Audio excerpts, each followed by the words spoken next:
साधकों, आज मैं आपको सहस्रार चक्र के बारे में बताता हूँ। ये षटचक्र है ना, मूलाधार, स्वादिष्ठान, मणिपुर, अनाहत, विशुद्ध और ये आज्ञा चक्र, ये षटचक्र कहलाते हैं। षटचक्र से ऊपर, ये षटचक्र की सीमा तो आज्ञा चक्र तक ही है, लेकिन इसके ऊपर जो चक्र है वो सहस्रार चक्र कहलाता है। चक्र का मतलब चक्र और आरे, एक सहस्र आरे, इसलिए इसको सहस्रार चक्र कहते हैं। सहस्रार चक्र प्रमुख है।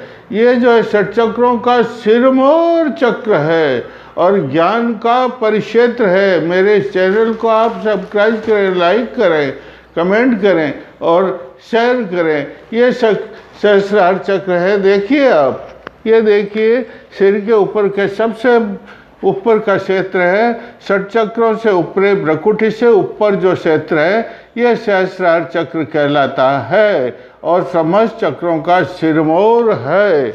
देखो सहस्रारे, सहस्रदल पद में, इसमें देखो सहस्रदल पद में जितने भी हैं, ये सहस्रदल पद में मैं बताता हूँ आपको। अ, आ, ई, उ, ऊ, रिम, रिम, लिम, लिम, एम, ऐम, ओम, औम, अंग, अह, ये 16 स्वर हो गए।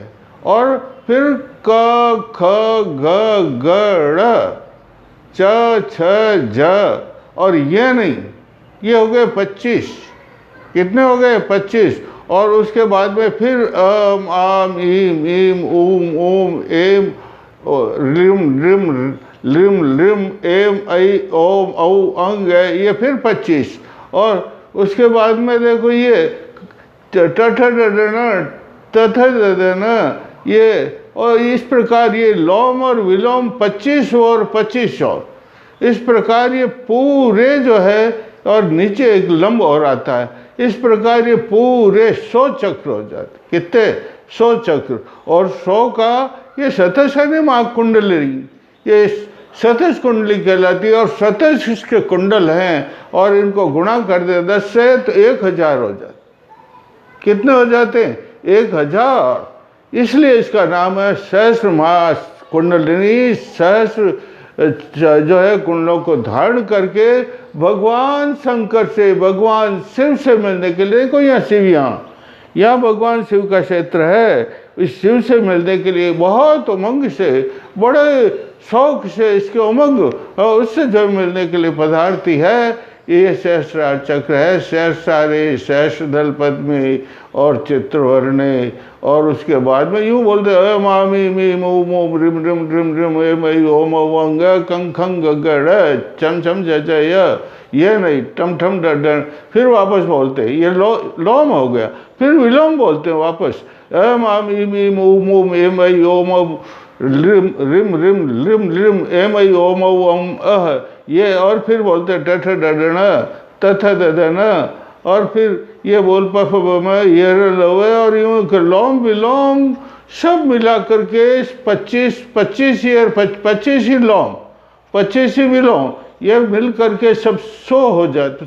50 हो जाते। 50 के दूणे कर दे 100, 100 के 10 से गुणा कर दे तो सहस्र हो जाते। इसलिए इसका नाम, यह जो दल है सहस्र है रे। ये चक्र बताया, इसको दल भी कहते हैं। ये देखो चित्र में आपने देखा होगा, सब पर जो है ये स्वर और व्यंजन है सबके ऊपर, इसलिए ये सहस्र दल, सबके ऊपर दल होते हैं, इनकी भी साधना करनी पड़ती है। सहस्र दल में ये सब मंत्र स्वरूप है, इन सब मंत्र स्वरूपों की साधना करनी पड़ती है, तब कहीं जाकर के देखो चित्रवर्ण, सहस्रारे, सहस्रदल पद में देखो, इसमें विसर्ग है और ऊपर बिंदु है। ये विसर्ग वाहन है, बिंदु वाहन है, विसर्ग यंत्र है। यंत्र विसर्ग कहलाता और वाहन बिंदु कहलाता। मैंने सब में बताया था नहीं सठ में कि भाई ये बिंदु होते हैं, ये त्रिकोण होते हैं, ये दल होते हैं। तो इस प्रकार इसमें जो है सहस्र दल और विसर्ग यंत्र, बिंदु वाहन, और ये बिंदु ही तो शून्य क्षेत्र है रे। ये बिंदु, ये शून्य क्षेत्र भी कहलाता। सहस्रार है, इसको शून्य क्षेत्र भी कहते हैं। ये जो है इसमें, ये शून्य का मतलब चंद्र, क्या? चंद्र बिंदु, चंद्र के समान जो बिंदु होता है वो चंद्र है इसके अंदर, पूर्ण चंद्र। और पूर्ण चंद्र की कलाएं होती है बेटा, 16 कलाएं। कितनी कलाएं? 16 कलाएं जब इसमें चमकती है तो आप पूछो मत, ये बहुत प्रकाशमान शीतल है। ये ज्यादा गर्मी शीतल है नहीं, पूरी गर्मी। देखो षट चक्र जो भेदन करता है, शोधन होता है, परिष्कृत होता है, उससे शरीर में गर्मी पैदा होती है, ऊष्मा ऊर्जा ऊर्जा पैदा होती है, नहीं ऊर्जा गर्म होती है, तो सारा शरीर गर्म हो जाता। और इस गर्म शरीर को शांत करने के लिए ये जो है सहस्रार शीतलता होती है, और उस शीतलता से सारे शरीर में जो है शीतलता का प्रवेश, शरीर पर आनंद। अमृत में तो नहा लेते हैं, नहीं अमृत का कुंड है यहाँ, उसमें नहा लेते हैं, गर्मी शांत हो जाती है, सारा शरीर अमृतमय हो जाता है। ये सहस्रारी सहस्र पद्मी आनंद समुद्र मध्य। ये भगवान देखो ना, अभी शेष क्षीर सागर के अंदर ये शेष की सैया पर शयन कर लेंगे नहीं 2-3, तो आनंद समुद्र, ये आनंद समुद्र का क्षेत्र है। आनंद समुद्र मध्य ये 64 कला युक्त चंद्र मंडल है। क्या कहलाता है इसको? चंद्रमंडल भी कहते हैं, इसको चंद्र चक्र भी कहते हैं।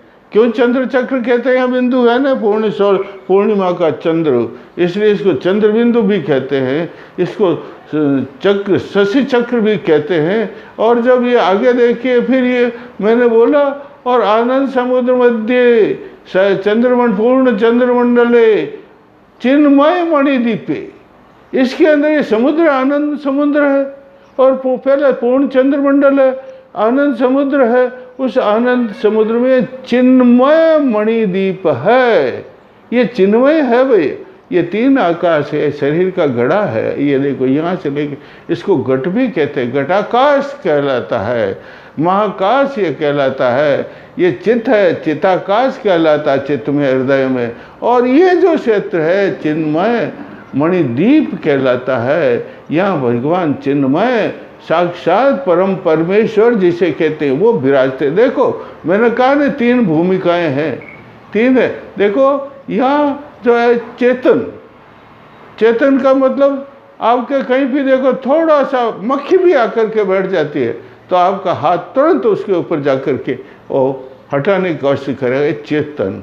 अचेतन का मतलब आप भोजन करते, क्या करते? भोजन चक्र करते हैं, तो उस आवाज सारे अवयव शरीर में अपने आप उसको पचाते हैं, रक्त बनता है, वीर्य बनता है, ओज बनता है।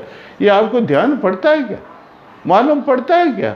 नहीं पड़ता है, इसको अचेतन भूमिका कहते। और इससे ये संसार है रे, ये प्रकृति यहाँ तक प्रकृति, मैंने कहा ना प्रकृति तक तो सारी प्रकृति है, 24 तत्व हैं, इसको प्रकृति कहते हैं। ये संसार है, ये दिशाएं हैं, इसमें सत्व तम और रज सत्व तम, ये 3 गुणात्मक त्रिगुणात्मक शरीर है। लेकिन ये जो है यहाँ सीमा है, ये त्रिगुणात्मक शरीर की ये सीमा है, इससे आगे बढ़ते हैं तब ये अति चेतन भूमि कहलाती। अति चेतन भूमि के अंदर मनुष्य की समाधि लग जाती है। मैंने कल बताया ना आपको समाधि का, वो तो 2 समाधि 2 प्रकार की होती, एक संप्रज्ञात और एक असंप्रज्ञात। और संप्रज्ञात में तो मैंने आपको बताया तर्क वितर्क विचार सविचार और अस्मिता और विदेह, ये बताए। लेकिन इसमें जो समाधि लगती है वो असंप्रज्ञात समाधि कहलाती। असंप्रज्ञात समाधि का मतलब पूर्ण भगवान विश्व परमात्मा में लीन हो जाना। ये मैं कल आपको बताऊंगा इसका। तो ये चक्र, और देखो मैंने बताया पहले आनंद समुद्र मध्य पूर्ण चंद्रमंडले चिन्मय मणिदीपे चित्तसार मणि मंदिर है। कौन सा मंदिर है? चित्तसार मणि मंदिर है। और अकल्प वृक्ष है, कल्प वृक्ष इसके नीचे, और अव्याकृत ब्रह्म सिंहासन है। वो सिंहासन है, अव्याकृत है सिंहासन, ब्रह्म सिंहासन है। अब उसके ऊपर कौन मिलन हो रही, कौन बैठ रहे हैं? माँ पहुँच गई नहीं सहस्रार में। माँ जो मूलाधार से शक्ति जो सुषुम्ना में ब्रह्मनाड़ी में चल रही थी, वो चलते चलते षटचक्र को भेदन करके और यहाँ सहस्रार में पहुँच गई है ना। सहस्रार में दोनों मिले थे। तो अव्याकृत ब्रह्म सिंहासन है, दोनों विराज गए। कौन विराज गए? शिव विराज गए, शक्ति विराज गए, ब्रह्म विराज गए, दूसरी भाषा में ब्रह्म विराज गए, और माया विराज गई, और तीस शक्ति और राम सीता जी विराज गए। इस प्रकार अव्याकृत ब्रह्म सिंहासन गुणातीत, गुणों से भी अतीत, ये 3 गुण बताए थे नहीं, इससे फिर गुणातीत नाना जो है सब ये होकर के विराजते हैं। और फिर माँ दोनों विराजते हैं ब्रह्मणे, परम ब्रह्मणे, शक्ति सहित परम ब्रह्मणे नमो नमः, नमो नमः।